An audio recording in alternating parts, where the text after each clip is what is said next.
Welcome to Mental Models Daily, where we explore one mental model each day to help you elevate your daily decision-making. Today, we're diving into a concept that has shaped history and continues to influence negotiations and conflict resolution. Appeasement. Appeasement is the policy of making concessions to an aggressive party in an attempt to avoid conflict. It's like trying to pacify a growling dog by offering it treats, hoping it won't bite. This mental model helps us understand the dynamics of conflict, the potential consequences of giving in to demands, and the delicate balance between compromise and standing firm. Let's look at a classic historical example: the Munich Agreement of 1938. British Prime Minister Neville Chamberlain, in an attempt to prevent war with Nazi Germany, agreed to Hitler's demand to annex part of Czechoslovakia.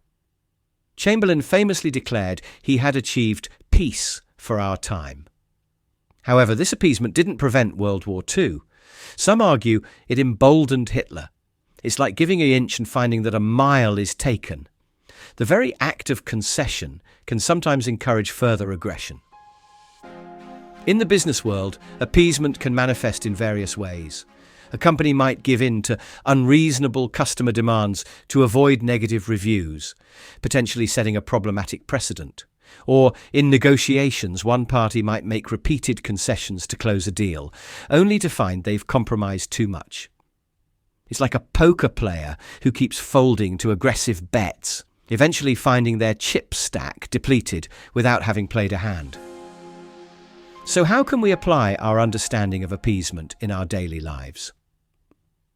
Firstly, we can use it in personal relationships. When facing conflicts, consider whether making concessions will lead to resolution or potentially encourage more demands. It's important to distinguish between healthy compromise and harmful appeasement. It's like setting boundaries with a friend. Being flexible is good, but constantly giving in can lead to an imbalanced relationship. Secondly, we can apply it in professional settings. If you're a manager dealing with a difficult employee, consider whether accommodating their demands will solve the issue or set a precedent for future problems. Sometimes, standing firm is necessary for long-term team health. It's like training a pet. Consistency in rules often leads to better behavior than giving in to every whine or bark. Lastly, we can use this model in our approach to personal growth. When facing challenges or fears, consider whether avoiding them, a form of self-appeasement, truly serves you in the long run. Sometimes, confronting difficulties head-on is more beneficial than trying to sidestep them. It's like facing a fear of public speaking.